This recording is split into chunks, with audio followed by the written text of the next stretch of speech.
everyone, it's Vesna here. One of the questions I hear all the time, well not all the time, but pretty often, is adrenal fatigue, is it real? Okay, that's a question that I get asked because if you were to do a search on Google for adrenal fatigue, a lot of the stuff that you might see is that it's a fake disease, it's a myth and all this kind of stuff, where the thing is, adrenal fatigue, the name has now changed to accurately reflect what is going on in the body, okay? And so adrenal fatigue was a term that was used because it was easier to explain what was happening in the body, okay? So we kind of explained it that with adrenal fatigue, you're looking at, you know, adrenals are fatigued and cortisol output is low, okay? And so again, only because it's easier to explain it that way than to say what's really going on is what's called HPA axis dysfunction. Okay, so that's the new name for adrenal fatigue, HPA axis dysfunction, and it's because it includes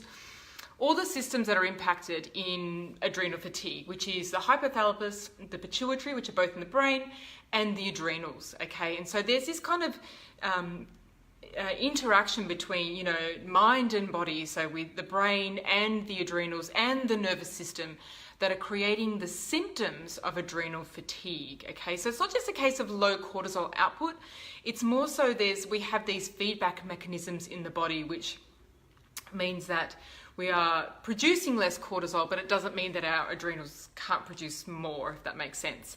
So it's really, to be more accurate, if you were to Google HPA axis dysfunction, you would find about 20,000 research articles on that condition, okay? And so that's now technically the proper name for adrenal fatigue, okay? So HPA axis dysfunction. So the reason why that's important, because if we look at it just as adrenal fatigue, all we're going to do then is treat the adrenals, right? We're just going to take herbs or vitamins just to boost the adrenals, where that is just one part of the problem, okay? It's one area that needs to be looked at, but we really need to look at adrenal fatigue or HPA axis dysfunction as very much a holistic problem, okay? So we're looking at all systems of the body which are going to be impacted, okay?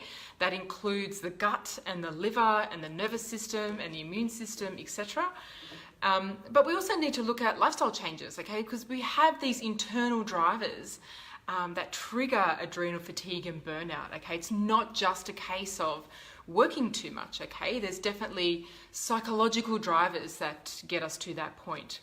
So if you want to know more about adrenal fatigue or HPA axis dysfunction, then come and join me. I'm doing a workshop this week where I'm going to talk about what are the symptoms, how do you know if you have it, and what can you do about it. So what are some simple things that you can do to start to shift your energy and your mood and your metabolism and start to kickstart your healing journey from adrenal fatigue. So if this speaks to you, come and join me. I'm going to put a link above and below this video, and I hope to see you there. Bye for now.